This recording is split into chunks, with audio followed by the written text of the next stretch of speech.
Hello दोस्तों, welcome to software engineering channel. क्या हाल चाल है आप लोगों का। सॉफ्टवेयर इंजीनियरिंग चैनल में डाटा स्ट्रक्चर की प्लेलिस्ट जो हमने स्टार्ट की थी, हम आज उसके अंदर ग्राफ डाटा स्ट्रक्चर के टॉपिक को कवर करेंगे। और ये भी एक नॉन लीनियर डाटा स्ट्रक्चर है। सेम लाइक जैसे इससे पहले हमने एक ट्री डाटा स्ट्रक्चर को पढ़ा था, वो भी नॉन लीनियर था, ये भी नॉन लीनियर डाटा स्ट्रक्चर है। और आज के इस टॉपिक के अंदर आज के इस लेक्चर के अंदर मैं इस पूरे टॉपिक को जो है ग्राफ के कवर करने वाला हूँ और इसके तमाम इंपॉर्टेंट एस्पेक्ट्स को जो है मैं कवर करूँगा कि आपको कम से कम इसकी सारी की सारी बेसिक अंडरस्टैंडिंग एटलीस्ट क्लियर हो जाए कि ग्राफ डाटा स्ट्रक्चर है क्या और उसकी वर्किंग किस तरीके से हो रही होती है। और इसके साथ मैं आपको ये भी बताना चाहूँगा कि डाटा स्ट्रक्चर की प्लेलिस्ट के अंदर ये लास्ट लेक्चर है। इससे पहले हमने डाटा स्ट्रक्चर की प्लेलिस्ट जो है स्टार्ट की और हमने तकरीबन जो इम्पोर्टेंट डाटा स्ट्रक्चर्स के जो टॉपिक्स हैं उनको अच्छे तरीके से डिटेल में कवर किया, उनके थियोरेटिकल एस्पेक्ट्स को भी कवर किया। जहाँ पे ये ज़रूरी था कि मैं आपको कोड्स दिखाऊं, वहाँ पे मैंने आपके साथ कोड्स भी शेयर किए, उनको रन करके दिखाया, उनको आपको डिटेल में समझाया और उसके बाद जाकर उनको वो कोड भी मैंने आपको गिटहब की अपने प्रोफाइल के ऊपर जाके प्रोवाइड कर दिए। तो हमने काफ़ी डिटेल में और काफ़ी अच्छे तरीके से डाटा स्ट्रक्चर की प्लेलिस्ट को शुरू किया और कवर किया। और आज ये हम इसके लास्ट लेक्चर की तरफ पहुँच गए हैं। एक चीज़ अक्सर स्टूडेंट मुझसे पूछते रहे मुख्तलिफ कमेंट्स के अंदर कि ये जो प्लेलिस्ट आपने शुरू की है डाटा स्ट्रक्चर एंड एल्गोरिथम की है, तो मैंने उनको कमेंट्स में तो क्लियर किया। मैं आज यहाँ पे भी दोबारा बता देता हूँ कि ये डाटा स्ट्रक्चर एंड एल्गोरिथम्स की प्लेलिस्ट नहीं है, ये प्योरली डाटा स्ट्रक्चर की प्लेलिस्ट है। इसका मकसद सिर्फ इतना था कि आप लोगों को डाटा स्ट्रक्चर्स क्लियर करवाए जाएँ। बहुत सारे कंप्यूटर के टॉपिक्स इस तरीके के होते हैं जो शायद मतलब सब्जेक्ट इस तरीके के होते हैं कि शायद वो अगर आप पढ़ते हैं तो बहुत अच्छी बात है, लेकिन अगर आप नहीं भी पढ़ते तो शायद इतना मैटर नहीं करता। लेकिन मैं पर्सनली ये बिलीव करता हूँ कि हर प्रोग्रामर को, हर डेवलपर को, चाहे वो वेब की फील्ड में हो, सॉफ्टवेयर की फील्ड में हो या फिर स्मार्टफोन के एंड्रॉयड या आईओएस ऐप डेवलपमेंट में हो, किसी भी चीज़ में हो, समहाउ अगर वो प्रोग्रामिंग से लिंक है तो मैं पर्सनली ये सोचता हूँ कि उसको डाटा स्ट्रक्चर की ग्रिप होना लाजमी है, उसको डाटा स्ट्रक्चर्स एटलीस्ट आने चाहिए। इससे आपका वे ऑफ प्रोग्रामिंग इम्प्रूव होता है, आपको पता चलता है कि मेमोरी में चीज़ें काम कैसे कर रही हैं, आपके पास मुख्तलिफ काम करने के लिए कौन कौन से ऑप्शंस मौजूद हैं, क्या क्या स्ट्रैटेजीज़ हैं काम करने की एंड डिफरेंट थिंग्स। तो इसलिए मैंने डाटा स्ट्रक्चर की प्लेलिस्ट को कवर किया। आज का ये लास्ट टॉपिक है, चलें हम इस लास्ट टॉपिक की तरफ चलते हैं। और दोबारा मैं इससे पहले ये रिक्वेस्ट करूँगा कि इतनी एफर्ट लगाकर मैंने पूरी की पूरी प्लेलिस्ट बनाई है, तो अगर आपको ये पसंद आई है और आपने वीडियोस देखी हैं, अगर इसमें से एक दो वीडियोस भी आपको काम की मिल जाती हैं और आपको कोई कंसेप्ट समझने में आसानी हो जाती है और मेरी वजह से अगर आपकी थोड़ी सी भलाई हुई हो, तो प्लीज़ कोशिश ये किया करें कि आप लोग भी एक सब्सक्राइब का बटन दबा के सपोर्ट लाजमी दें, वीडियो को लाइक करके सपोर्ट लाजमी दें। इसमें शायद आपका कुछ नहीं जाता, लेकिन हम लोगों के लिए ये बहुत बड़ी मोटिवेशन होती है। जो सब्सक्राइबर मिलते हैं आप लोगों की तरफ से, जो लाइक्स मिलते हैं आप लोगों की तरफ से, इस सब से हमारी बहुत ज़्यादा जो है भलाई हो जाती है। तो चले टॉपिक की तरफ चलते हैं। वीडियो पूरी देखिएगा। एंड पे एक छोटी सी जो है मैंने अनाउंसमेंट और करनी है, क्योंकि ये प्लेलिस्ट के लास्ट लेक्चर है, तो इसके अंदर मैं एंड पे एक छोटी सी अनाउंसमेंट करूँगा।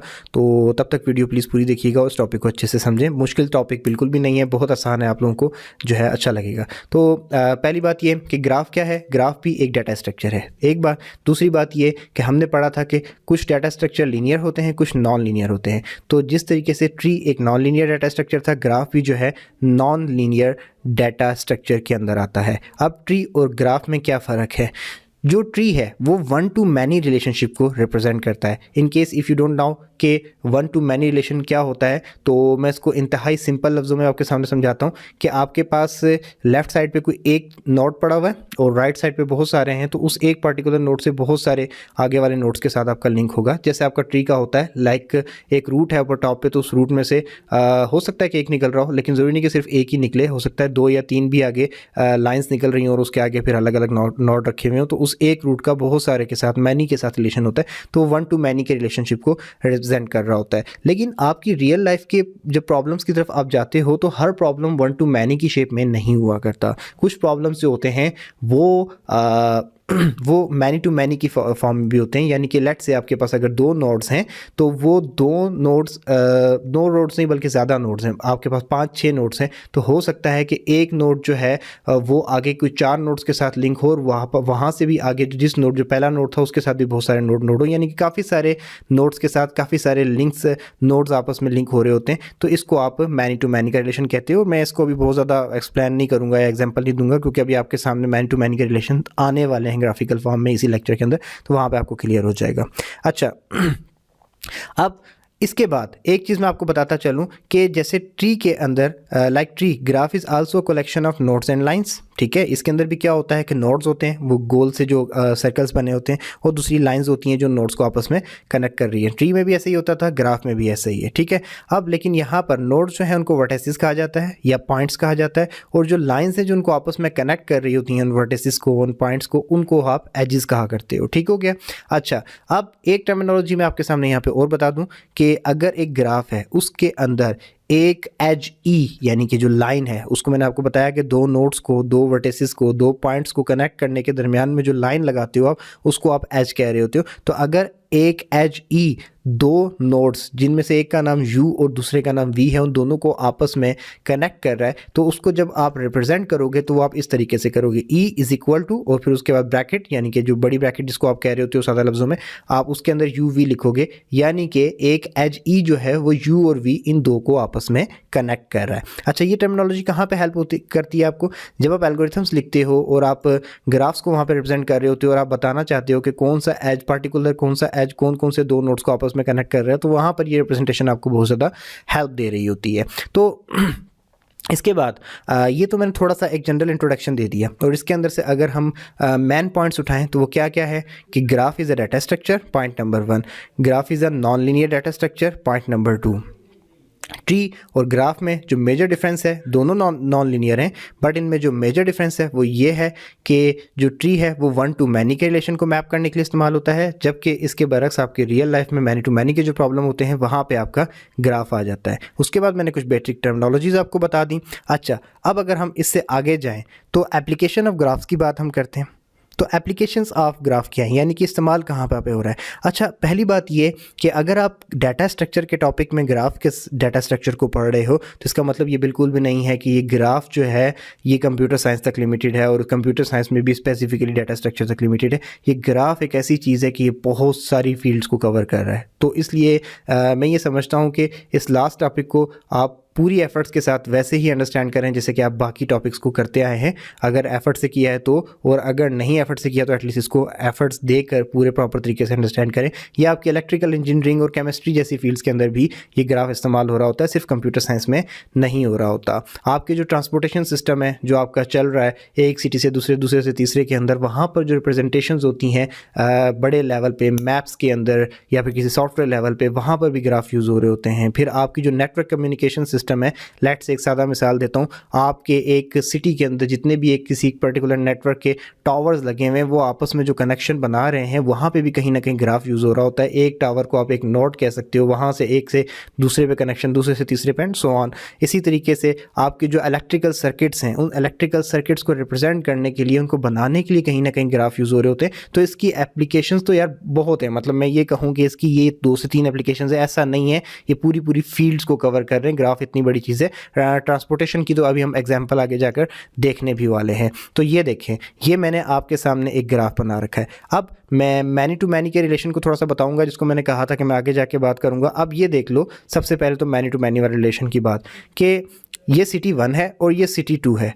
तो ये देखो इनके रिलेशन आपस में कितने हैं। सिटी 1 का सिटी 2 से भी है, सिटी 1 का सिटी 6 से भी है, सिटी 1 का सिटी 3 से भी है।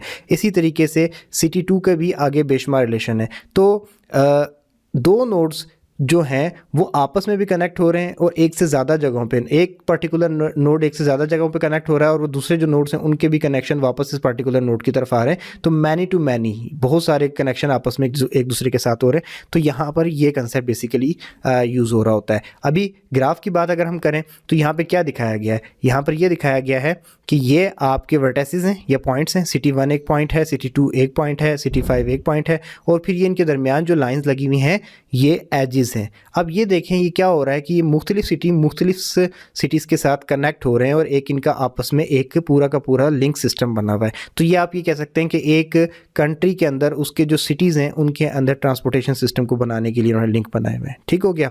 अब इस ग्राफ की अगर हम बात करें तो अभी आगे जाकर यहाँ तक तो जितना मैंने आपको बताया इस ग्राफ को अभी यहीं तक रखें। अब जो आगे मैं आपको कुछ टर्मिनोलॉजीज पढ़ाने वाला हूँ उसका मैं रेफरेंस शायद इस ग्राफ के अंदर आपको जब ज़रूरत पड़ेगी तो आपके मैं देता जाऊँगा। अब ग्राफ के अंदर एक टाइप होती है ग्राफ की जिसको आप कहते हो अनडायरेक्टेड ग्राफ। एक ऐसा ग्राफ जिसके अंदर आपने ये एजेस तो लगा दिए, जैसे अभी ये हमने ग्राफ बनाया तो इसमें हमने ये एजेस लगाए हुए हैं यानी कि लाइन्स लगा रखी हैं ज़्यादा लफ्ज़ों में, ठीक है, लेकिन इन एजेस की कोई डायरेक्शन नहीं है। अब ये लेट से सिटी 1 से सिटी 3 की तरफ ये लाइन जा रही है जिस पे मेरा कर्सर है।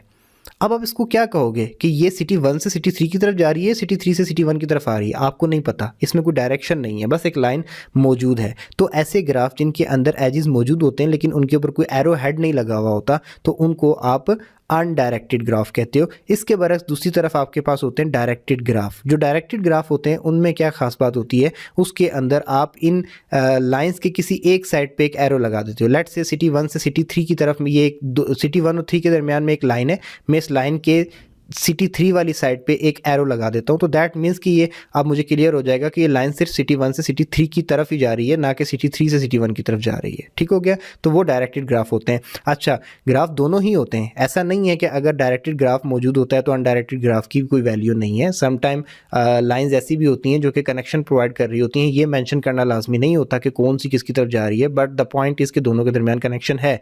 ठीक है, तो ऐसी कंडीशन में आपका अनडायरेक्टेड ग्राफ यूज़ हो रहे होते हैं। और दूसरी तरफ आपके जो है डायरेक्टेड ग्राफ आप भी अक्सर ज़रूरत पड़ती है तो वो भी इस्तेमाल किए जाते हैं। इसके बाद आपका होता है वेटेड ग्राफ। ठीक है, अब वेटेड ग्राफ क्या होता है कि उसमें भी मैं दोबारा इस ग्राफ की तरफ जाऊंगा। उस ग्राफ में क्या होता है कि ये जो सिटीज़ हैं इनके दरमियान जो एजेस हैं, इन एजेस की आप नंबरिंग कर देते हो। ठीक है, अगर मैं इन एजेस की नंबरिंग कर दूंगा ना तो ये ग्राफ जो है वेटेड ग्राफ कहलाने लग जाएगा। अच्छा, अब नंबरिंग क्यों की जाती है?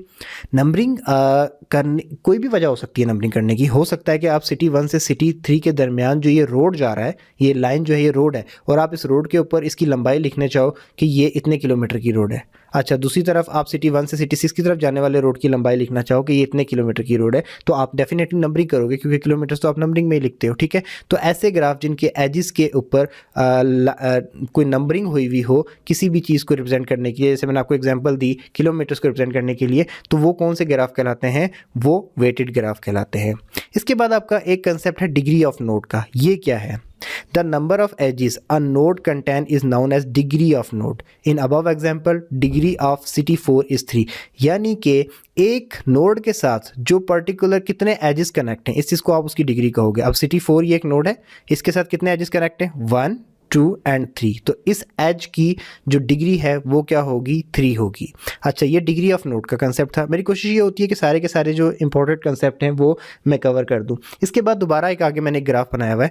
ये डायरेक्टेड ग्राफ है। क्यों? क्योंकि नोड्स तो हैं ही ABCDE के नाम से, लेकिन इनके बीच में जो एजेस हैं उन एजेस के ऊपर मैंने लाइनिंग भी कर रखी है। ठीक है, तो इस लाइनिंग का क्या लाइनिंग नहीं कर रखी बल्कि एरो हेड बना रखे, मैं पता नहीं क्या बोले जा रहा हूँ। अच्छा, अब ये जो एरो हेड हैं ये बेसिकली क्या बता रहे हैं कि कौन सी लाइन किस तरफ जा रही है। यानी कि इस लाइन को देख के जिसमें मेरा कर्सर से साफ कोई बता सकता है कि लाइन A से E की तरफ जा रही है। तो बेसिकली ये कौन सा ग्राफ हुआ? ये एक डायरेक्टेड ग्राफ हुआ। ओके, अब हम यहाँ से आगे चलते हैं। अब जब डायरेक्टेड ग्राफ का कंसेप्ट मैंने आपको बता दिया कि क्या है और किस तरीके का होता है, इसके एग्जांपल भी दिखा दिए, तो अब मैं आपको कंसेप्ट देना चाहूँगा आउट डिग्री और इन डिग्री का।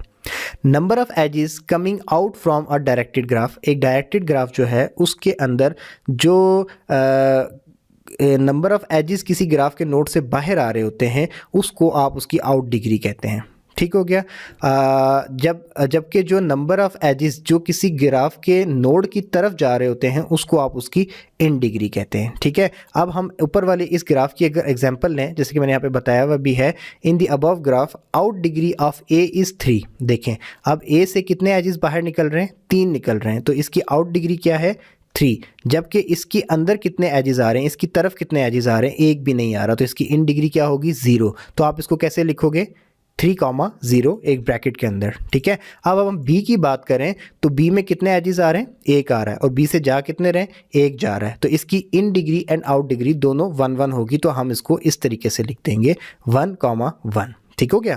अच्छा, इसके बाद एक और कंसेप्ट है जो बहुत इंपॉर्टेंट है, concept of source and sink, ठीक है। ये क्या होता है, सोर्स नोड, ये नोड्स के रेलेवेंट कंसेप्ट है ग्राफ के अंदर कि a node with positive out degree but 0 in degree is called source degree. मतलब कोई ऐसा नोड जिसके अंदर से बाहर की तरफ तो जो है कोई एजेस जा रहे हैं, लेकिन इसकी तरफ कोई नोड एजेस वापस नहीं आ रहे, तो वो सोर्स नोड कहलाएगा। जबकि सिंक्स नोड कौन होता है, जिसकी आउट डिग्री तो 0 होती है, यानी कि जिसके अंदर से बाहर तो कोई नहीं निकल रहे होते, लेकिन उसकी जो इन डिग्री होती है वो पॉजिटिव होती है, यानी कोई ना कोई नंबर जो है उसकी तरफ एजिस का आ रहा होता है। अब मेरा यहाँ पे आपसे इस क्वेश्चन है कि इन डिग्री और सोर्स और सिंक नोड के कंसेप्ट को समझने के बाद ये जो ग्राफ मैंने आपके सामने बनाया है ABCDE वाला, इसके अंदर आप मुझे ये बताएं कि ए जो है उसकी क्या कंडीशन होगी, वो सोर्स नोड है या सिंक नोड है, और इसी तरीके से फिर आप मुझे सी के बारे में बताएं, ई के बारे में बताएं, या फिर किसी भी एक अपने मर्जी से ABCDE के बारे में बताएं कि ये सोर्स नोड है, ये सिंक नोड है, ताकि मुझे पता चले कि आप लोगों को कितना अच्छे से कंसेप्ट क्लियर हुआ, और ये जवाब आप इसी वीडियो के कमेंट सेक्शन में दे सकते हैं। तो ये छोटा सा एक टॉपिक था ग्राफ का, और हमारे इस प्लेलिस्ट का लास्ट लेक्चर भी था, और मैंने इसको कवर कर दिया। आई होप सो कि आपको समझ आ गया होगा। अगर ना समझ आया हो तो मेरे ट्विटर अकाउंट पे भी आप मुझसे क्वेश्चन कर सकते हैं, फेसबुक ग्रुप जो इसी वीडियो की डिस्क्रिप्शन में दिया हुआ है, आप वहाँ जाकर तो जो है इस लेक्चर को जो है वहाँ पर इसके बारे में डिस्कशन कर सकते हैं अपने जैसे बाकी फेलोज के साथ। कोई क्वेश्चन है तो वो ड्रॉप कर सकते हैं। मैं कोशिश करूँगा अगर मुझे टाइम मिले, या फिर आपका कोई और फेलो जो डाटा स्ट्रक्चर हमारे साथ पढ़ रहा है उसको अगर आपके क्वेश्चन का आंसर आता हो तो वो उस ग्रुप में आपको आंसर ज़रूर करे। अक्सर लोग मुझसे आके कमेंट में पूछने लग जाते हैं, आपने कहा है कि हमारे फेसबुक के ऑफिशियल ग्रुप को ज्वाइन कर लें, वो कौन सा ग्रुप है?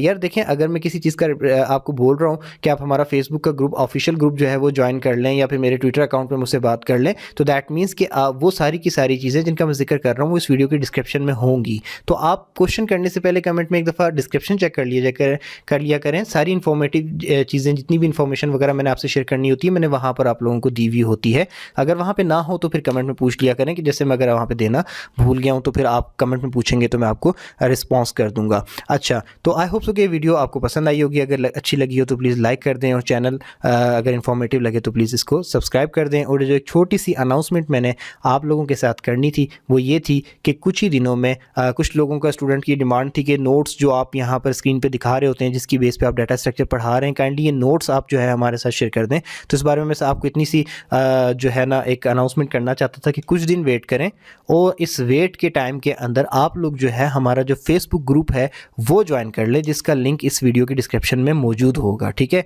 फेसबुक का ऑफिशियल ग्रुप आप ज्वाइन करें और वेट करें, कुछ दिन के बाद ये कंप्लीट नोट्स विद प्रोग्राम्स जो कि हमने यहाँ तक इसके अंदर सॉल्व किए हैं उन सब के साथ कंप्लीट नोट्स आपको वहाँ पर प्रोवाइड कर दिए जाएंगे। ठीक है, वहाँ पर अब हम किस तरीके से प्रोवाइड करेंगे ये अभी हम देखेंगे। हो सकता है कि कोई PDF फाइल आ रही हो सकता है इमेजेस की शक्ल में, या जो भी तरीका होगा हमने जैसे भी शेयर करने होंगे, बट द पॉइंट इसके आपको ये नोट्स वहाँ पे कुछ दिन के बाद मिल जाएंगे। और उसके लिए लाजमी ये है कि आप तब तक ग्रुप को ज्वाइन करते चले जाएं, और हमारे फेसबुक के ऑफिशियल पेज को भी लाइक कर लें, ताकि अगर हम कोई नई अपडेट लगाते हैं तो आपको उसके बारे में इंफॉर्मेशन मिलती रहे। तो ये लेक्चर ख़त्म हो चुका है, ये प्लेलिस्ट ख़त्म हो चुकी है। दोबारा मिलते हैं किसी नई प्लेलिस्ट के अंदर किसी नए लेक्चर के साथ।